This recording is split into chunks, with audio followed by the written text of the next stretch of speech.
আল্লাহর রসুল এক সাহাবীকে একদিন জিজ্ঞাসা করলো, সাহাবী তুমি কি বিবাহ করেছো? সাহাবী বলতেছে, না পয়গম্বর আমি বিবাহ করিনি। আল্লাহর রসুল তখন বলতেছেন, তুমি কেন বিবাহ করনি? সাহাবী বলতেছেন, পয়গম্বর আমার তো গায়ের রং ভালো না, আমি তো গরিব মানুষ, আমার চেহারা ভালো না, আমাকে কে মেয়ে দিবে? পয়গম্বর তখন ডাক দিয়ে বলতেছে, এরে সাহাবী তুমি যে বিবাহ করনি তোমার গায়ের রং আল্লাহ পাক রব্বুল আলামিন দিয়েছেন। এ সাহাবী তোমার আত্মীয়দের মধ্যে কোনো মেয়ে আসেনি? সাহাবী বলতেছে, পয়গম্বর ইয়া রাসূলুল্লাহ ইয়া হাবিবাল্লাহ একটি মেয়ে আছে আমার চাচাতো বোন। পয়গম্বর তখন বলতেছে, তার কি বিবাহ হয়েছে? রাসূলুল্লাহ বিবাহ এখনো হয়নি।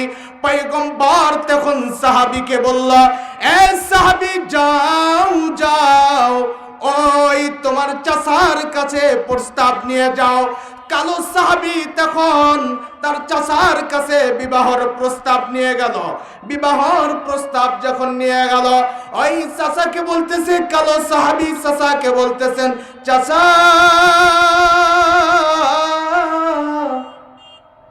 পয়গম্বর বিবাহর প্রস্তাব নিয়ে আপনার বাড়িতে আমাকে পাঠাইছেন।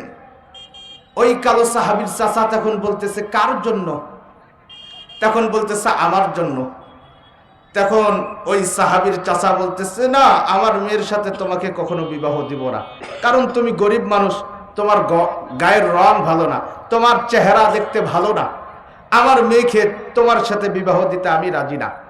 সাহাবী মন খারাপ করে বাড়ির দিকে যখন চলে আসলো, ঘর থেকে যখন বাইরে চলে আসলো, ঘরের মধ্যে যে মেয়েটি আছে হুরে মাদিনা, এই হুরে মাদিনা ডাক দিল, দাঁড়াও, আমার বাবা বিবাহতে রাজি নেই, আমি তোমাকে বিবাহ করার জন্য রাজি আছি, আমি তোমাকে বিবাহ করব।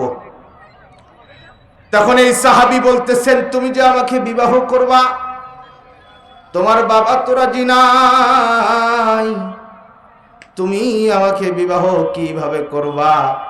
হুরে মাদিনা বলতেছে, আমার বাবা রাজি না থাকলেও আমি রাজি আছি, কারণ আল্লাহ পাক রব্বুল আলামিন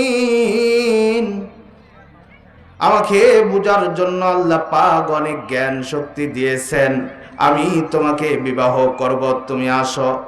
হুরে মাদিনা তখন তার বাবা কি ডাক দিয়ে বলে, বাবা ও বাবা,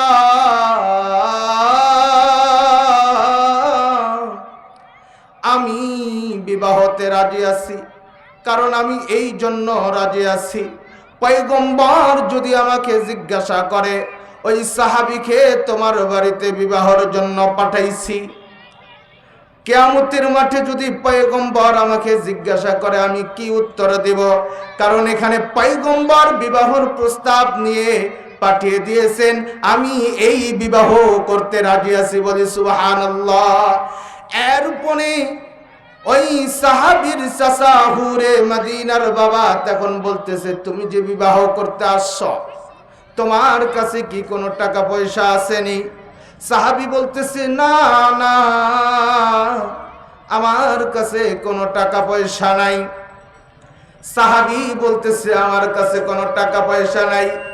হুরে মদিনার বাবা বলতেছে, তুমি যে বিবাহ করবা, তাহলে তোমার তো অনেক কেনাকাটির দরকার আছে, কিভাবে তুমি এখন করবা? হুরে মদিনার বাবা তখন 10 দিরহাম ওই সাহাবীকে দিল। সাহাবী নতুন বিবাহ শাদী করবে, কেনাকাটি করার জন্য বাজারে গেল। বাজারে যখন গেল, কে যেন ডাক দিতেছে, হাইয়া আলাল জিহাদ, হাইয়া আলাল জিহাদ, জিহাদের ডাক দিল। সাহাবী চিন্তায় পড়ে গেল, এখন কি করব? সাহাবী চিন্তায় পড়ে গেল। ওইদিকে আল্লাহর রাসূলকে কাফেরগুলো শহীদ করে দিতেছে, আল্লাহর রাসূলের উপরে নির্যাতন চালাইতেছে। সাহাবী তখন চিন্তায় পড়ে গেল, দুনিয়ার হুর খেনিব না আখিরাতের হুর খেনিব? সাহাবী চিন্তায় পড়ে গেল, কি করব এখন? দুনিয়ার হুরকে যদি নিতে যাই তাহলে আখিরাতের হুর আমি পাবো না, আখিরাতের হুরকে যদি নিতে যাই দুনিয়ার হুরকে পাবো না। ওই সাহাবী চিন্তায় পড়ে গেল। সাহাবী তখন 10 দিরহাম যে দিয়েছে, 10 দিরহাম দিয়ে একটি তরবারি কিনল। তরবারি কেনার পরে যুদ্ধর ময়দানে যে যুদ্ধ করতে করতে শহীদ হয়ে গেছে। বলি সুবহানাল্লাহ। মুসলমান বন্ধুগণ, দেখেন সাহাবায়ে কেরাম কেমন কষ্ট করেছেন। এই জন্য আল্লাহ পাক রব্বুল আলামিন বলতেছেন ওয়া উযু ফি সাবিলি, রাস্তা আমার কষ্ট করেছে সাহাবায়ে কেরাম, এর বিনিময় আমি আল্লাহ তাদেরকে জান্নাতুল ফেরদাউস দিব। তাহলে ওয়া উযু ফি সাবিলি, রাস্তা আমার কষ্ট করেছে সাহাবায়ে কেরাম। উযু শব্দের অর্থ হইতেছে রক্ত দেওয়া, উযু শব্দের অর্থ হইতেছে ফাঁসির কাস্টে ঝুলা, উযু শব্দের অর্থ হইতেছে স্ত্রীকে বিধবা করা, উযু শব্দের অর্থ হইতেছে সন্তানকে ইতিম করা, উযু শব্দের অর্থ হইতেছে পিতা মাতাকে ইতিম করা, উযু শব্দের অর্থ হইতেছে ফাঁসির কাস্টে ঝুলা। মুসলমান বন্ধুগণ, উযু শব্দের অর্থ দেখেন সাহাবায়ে কেরাম কেমন পালন করেছে। উযু শব্দ আল্লাহ এই জন্য বলতেছে রাস্তা আমার কষ্ট করেছে সাহাবায়ে কেরাম। আল্লাহর রাসূলের ইজ্জতকে হেফাজত করার জন্য সাহাবায়ে কেরাম কেমন কষ্ট করেছেন। কখনো স্ত্রীকে বিধবা করেছেন, কখনো সন্তানকে ইতিম করেছেন। মাঠে ময়দানে ঝেঁপিয়ে পড়ে কাফের বেঈমানদের সাথে মোকাবেলা করেছেন। আমরাও যদি ইসলামকে হেফাজত করার জন্য, আল্লাহর রাসূলের ইজ্জতকে হেফাজত করার জন্য, যখন আমাদের নায়েবে পীর সাহেব হুজুর আল্লামা মামুনুল হক সাহেব যখন ইসলামের জন্য ডাক দিবে, আমরাও যদি মাঠে ময়দানে যদি নেমে নারায়ে তাকবীরের আওয়াজ ধরি, এই বাংলার জমিনে বাতিল নামে আর কোনো গোষ্ঠী থাকতে পারবে না।